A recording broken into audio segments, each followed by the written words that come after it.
का वादे कर गया। केसीआर के वादे, गालिब की महबूबा के वादे। वाह! अरे केसीआर साहब, अगर तुम समझ रहे होंगे कि 5 लड़कों को मैं शहीद करके बहुत बड़ा बाकड़े पहलवान बन गया हूं, तुम समझ रहे होंगे, वो दिन दूर नहीं। इसी चंचलगुड़ा जेल की, यही चंचलगुड़े के लोगों ने देखा राजशेखर रेड्डी की औलाद को 18 महीने यही जेल में रखी। अरे इन मजलूम बात की जब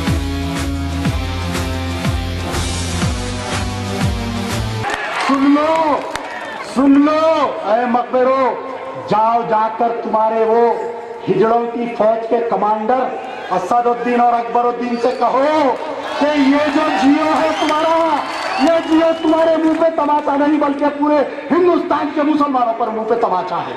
ये है तुम्हारी सरकार। और मेरे भाई, और एक मंजर देखा। क्या मंजर देखा? अरे जिस मुकाम से इन शहीदों का जनाजा गुजरा, उसी मुकाम से चीफ मिनिस्टर को लेकर फिर रहे हैं असदुद्दीन ओवैसी। वाह वाह रे वाह! बाप नामर्द, बेटा भी नामर्द, आने वाली औलाद भी नामर्द। उन्हें बहुत देखे ऐसे मंजर। इन गुनहगार आंखों ने फसीउद्दीन का एनकाउंटर देखा, रफीउद्दीन का एनकाउंटर देखा, महमूद अली का एनकाउंटर देखा, आजम गौरी का एनकाउंटर देखा, आजम अजीज का एनकाउंटर देखा। अरे इन गुनहगार आंखों ने क्या क्या नहीं देखा। लेकिन इन गुनहगार आंखों ने वो मिस किया, वो शख्स को मैं बार बार तलाश करता रहा। मुसलमानों, 5 लाशें तुम्हारी थी, तुम्हारा कायद अमानुल्लाह खान तुम्हारे दरमियान नहीं था।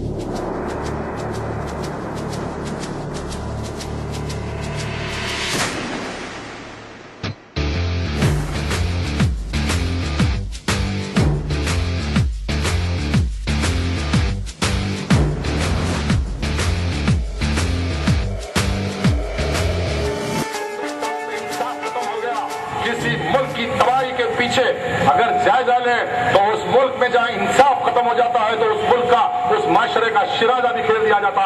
आज हिंदुस्तान में बाबरी मस्जिद के मसले में इलाहाबाद हाई कोर्ट में जो इंसाफ सुनाया गया, फैसला सुनाया गया, उस फैसले में जस्टिस गुप्ता और जस्टिस शर्मा ने कहा कि तृतीय युग में राम पैदा हुए, तृतीय युग में राम पैदा हुए। तो मैंने भी दरियाफ्त किया कि ये तृतीय युग क्या है, तो पता चला ये तृतीय युग 15 लाख साल पहले पैदा चला था। उसके बाद हिंदू मजहब के एतबार से सारी दुनिया खत्म हो गई, आसमान जमीन खत्म हो गई।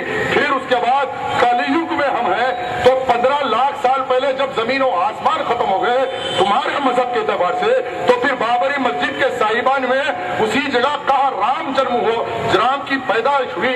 ये जस्टिस गुप्ता को कैसा पता चला, जस्टिस शर्मा को कैसा पता चला कि 15 लाख साल पहले राम वहां पैदा हुआ था? ये कौन सा इंसाफ है, ये कौन सी अदालत है हिंदुस्तान की जो आज हिंदुस्तान के मुसलमानों के साथ, उनकी बाबरी मस्जिद के साथ नाइंसाफी करके साबित करने की कोशिश कर रही है? और कुछ मुसलमान MP MLA है जो अखबारात और टीवी पे आके कर रहे हैं कि 3 हिस्सों को मस्जिद में बांट लेना, 3 हिस्सों में बांटना। हिंदुस्तान टुकड़े हो जाएगा लेकिन बाबरी मस्जिद 3 हिस्सों में नहीं बटेगी।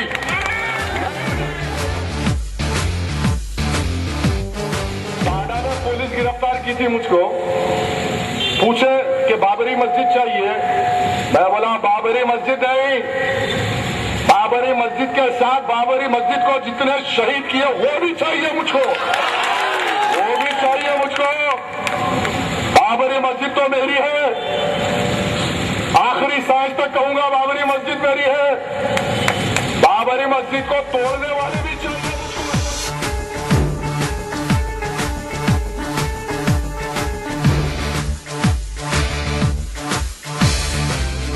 तैयार है आपका सिस्टम मेरे से लड़ने के लिए, मैं खुल के चैलेंज कर रहा हूं।